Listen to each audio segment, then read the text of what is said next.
Should I replace my furnace and AC at the same time, or should I just replace the unit that broke down? I get this question all the time. Hi, I'm Miriam Johnson, co-host of the TV series Home Time.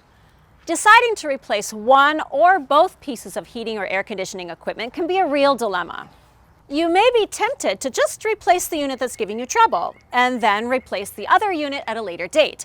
However, there may be advantages to replacing both at the same time. For example, if your air conditioner has broken down but your furnace is still working fine, you may think that it's new enough to maybe last a few more years. The problem is the older furnace is also older technology, and that can be problematic.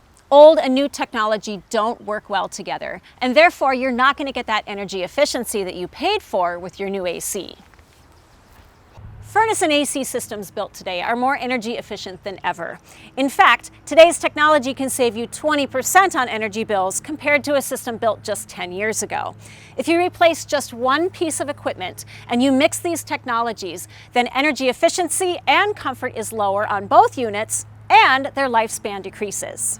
Of course, there are exceptions to every rule. The one that's still working may be a good match for the one you need to replace. The best way to know is to seek advice from a professional. They'll give you plenty of options. If you need more information on replacing your furnace or AC, give us a call. We'll be happy to help you out.